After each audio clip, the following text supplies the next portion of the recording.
Okay, today we're going to look at creating a simple light go system, which just uses three lights, so red, amber and green, and a hydraulic to lift the gate up and down. And it's just on a numpad input, so there we go. Although it's really simple, it's just three lights on a timer and then it lifts the gate. The amount of uses for this are endless. I actually built it myself in the first place to create a drag strip. So I had two of these side by side, and when both the cars were approached and ready, the system would automatically start through the lights and go. And obviously you can edit this to your likes and add as many lights as you want and do what you like with it. So first off, I'm going to just explain quickly how we make the structure and then go through the expression and wiring. So if we go into our props and PHX general construction props, and we need two metal plate 1x2s and a metal plate 2x4. And all we're going to do is stand one of these plates up, align it and drop it down to the floor.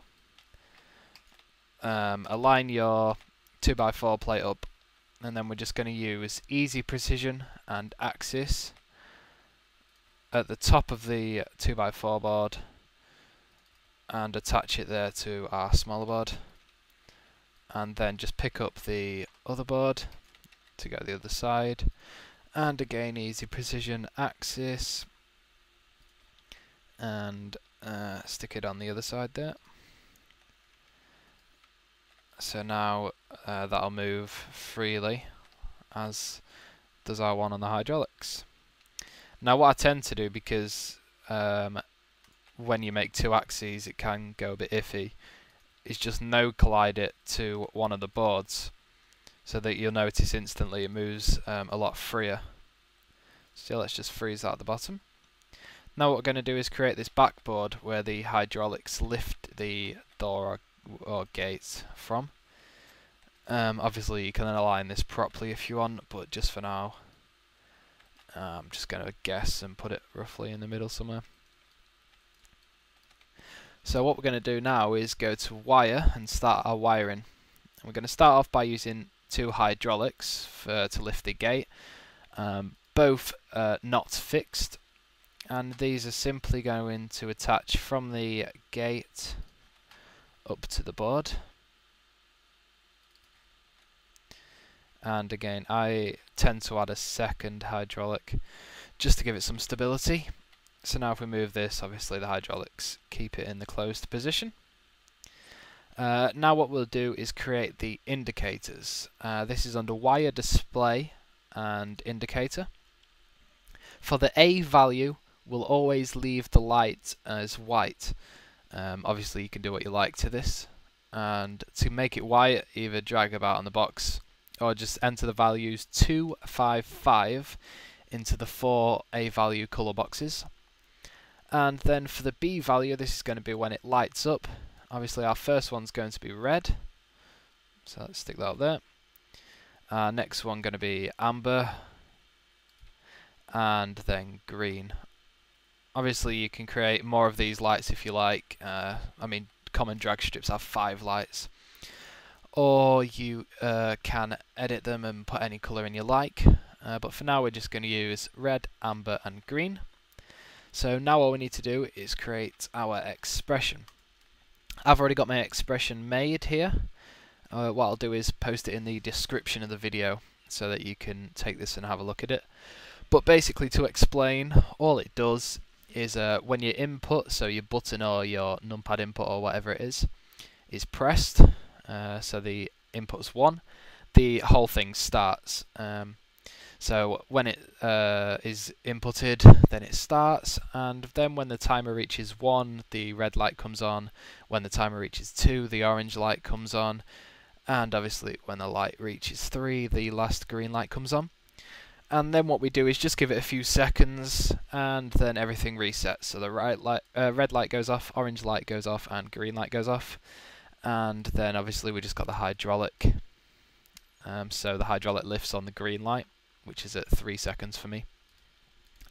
So I'm going to post the expression into the description, like I said. So right, there's my expression.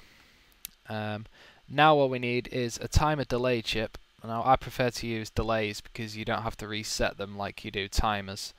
All you do is create your delay, get a constant value, which mine is 10, and that's about it. Now all we need now is an input. I'm going to have a numpad input. Toggle off. If you have a button also, make sure the toggle is off, and then just values of 1 and 0. Now all we need to do is wire it up. So what we do is we take run, and that goes to your input. So for me it's my numpad. And timer goes to the delay, and the timer lapsed for the output. So timer now shows from the delay what time it is at. And then also, once you look at my expression, you know why I'm doing this, but runtime links to the expression itself to runtime. Like I said, once you look at the expression, you'll know why I did that.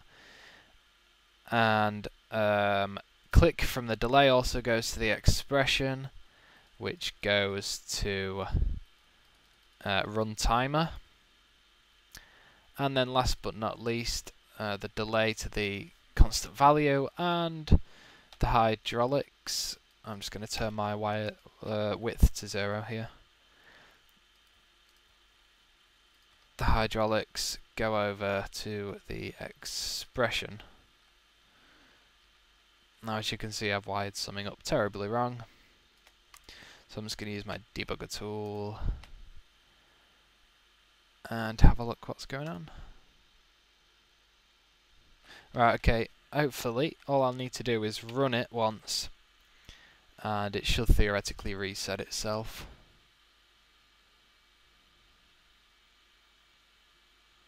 Okay, there we go. One thing I forgot to do was wire the indicators to the expression. So obviously the indicators just wire straight up to red, orange or amber and green. Okay, so here we go. Press my number 2 on the keypad and it runs. Now I know this is extremely simple, and again all it's using is delay and a really simple expression, but what you can actually do to this to extend it is up to you, and you can use it for many purposes. What you'll hopefully see from my next video is exactly what you see here, but incorporated into a roller coaster, so that the roller coaster cart will come up at the start, the rider will get in, and the lights will go through, and then the cart will go into the ride. So there we go. Very simple light go system for drag strips or whatever you want to use it for, and just sort of an introduction in how to use delay chips as well. So I hope that helps. If you have any comments or need any help, feel free to comment on the video or private message me and I'll get back to you as soon as I can. So I hope you enjoyed that, and I'll be posting some more videos soon. Thanks for watching.